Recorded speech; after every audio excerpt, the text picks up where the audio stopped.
अर्चना कौशिक ने लिखा है, चरण वंदन गुरुजी। कोई भी ध्यान विधि या पद्धति का प्रारंभ में मुझ पर बहुत अच्छा प्रभाव होता है, किंतु जल्दी ही मन अकस्टम्ड हो जाता है, क्या करूं? तो इसमें अर्चना जी क्या है कि आपके अंदर से उस ध्यान की पुकार उठनी शुरू हुई है जो किसी विधि या पद्धति पर आधारित नहीं है, जो प्योर अंडरस्टैंडिंग है, जो विशुद्ध समझ है, उस पर आधारित है। पद्धतियाँ, उनसे तो हम अकस्टम्ड हो जाते हैं, उनसे हम एसोसिएट होते हैं और वो हमारे लिए एक समय पर काम करना बंद कर देती हैं। पद्धतियाँ और विधियाँ लिमिटेड हैं, सीमित हैं, उनका सीमित कार्य व्यापार और प्रभाव ही रहना है।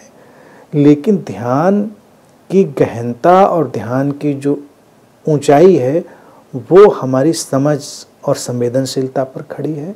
तो भीतर से जब ये पुकार उठने लगती है कि इसके आगे भी कुछ है, जैसे कोई नया नया व्यक्ति अभी समझ के द्वार को नहीं खटखटा पाया है, तो वो कोई भी ध्यान विधि ले उसमें लगा रहता है। कई लोग तो पूरी ज़िंदगी ही लगे रहते हैं क्योंकि उन्होंने उसके आगे का कोई द्वार अभी खटखटाया ही नहीं, या उनके साथ संयोग वैसा नहीं बना, तो उनको मज़ा आता रहता है। लेकिन अगर हम जल्दी ही किसी विधि से विमुख होने लगते हैं तो इसका अर्थ है कि विधि ने थोड़ा सा काम किया, जो कि विधियों की अपनी टेंडेंसी है। विधियां तो बस वैसा ही काम करती हैं जैसे कार में आप की लगाते हैं, स्टार्ट करते हैं, बस ख़त्म बात।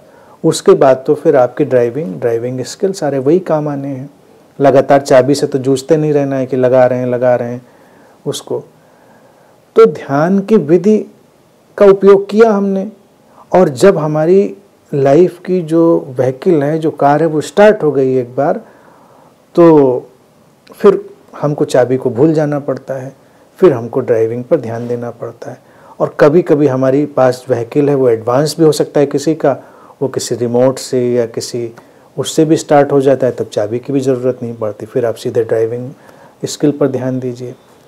तो ऐसे में अपने अंतर मन के उस पहलू को एक्सप्लोर करिए जो विधि रहित अवस्था की तरफ खींच रहा है, और विधियां आएं या जाएं उन पर बहुत ध्यान मत दीजिए। अगर कोई विधि आकर्षित करती है, कोई पद्धति लगता है हम इसका प्रयोग करें तो करिए, नहीं लगता है तो उसको जाने दीजिए, उनको छोड़ दीजिए, उसमें कोई भी अड़चन नहीं है। फिर अब ध्यान क्या है इसको अपने अंदर प्रोग्राम करते रहिए। ये देखिए, YouTube पर जो ध्यान सूत्र की सीरीज़ हमने आप लोगों को दी है वो इसीलिए दी है कि अलग अलग एंगल से, अलग अलग कोण से, चाहे वो छोटी बात हो चाहे वो बड़ी बात हो, उसमें छोटी बड़ी सारी बातें शामिल होंगी, लेकिन अंतर मन का जो परिदृश्य है वो बिल्कुल क्रिस्टल क्लियर स्पष्ट होता चला जाए कि ये ध्यान है, ये ध्यान है।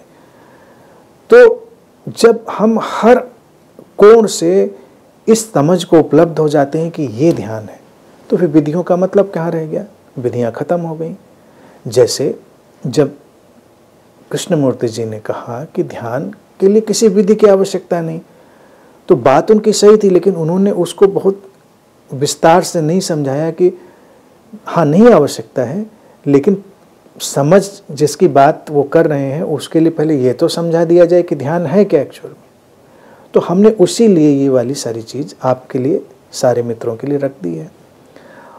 तो ये चीज़ें क्या है ना, ये ध्यान सूत्र उन साधकों के लिए जो शुरुआत कर रहे हैं उनके लिए भी काम की हैं, और जो बहुत गहरे जा चुके हैं, जिनके लिए विधियां बेमानी हो चुकी हैं, उनके लिए भी। क्योंकि कभी आपने एक चीज़ सुनी, कुछ पंक्तियां ही कि ये ध्यान है, और आपके अंदर वो उतर आई समझ, विधि की जरूरत कहाँ रह गई? विधियां बेमानी हो गई। समझ कभी जाती नहीं, वो हमारी जीवंतता की तरह, अलाइवनेस की तरह, जैसे जीवंतता हमारे अंदर है तो हमेशा है, समझ ध्यान की है तो हमेशा है। विधियां केवल पॉइंटर्स हैं, इशारे हैं। तो इसलिए जब कोई साधक उस मुकाम की तरफ बढ़ने लगता है तो उसके भीतर से ये स्पीड ब्रेकर्स आने लगते हैं। ये इसलिए नहीं आते हैं कि हम कुछ गलत कर रहे हैं, इसलिए आ रहे हैं कि अब विधियों को त्यागने का वक्त नज़दीक है। तो विधियों के साथ खेलें और एक दिन उनको उठाकर सजा दें अपने जीवन की अलमारी में। बस इतना ही करना है।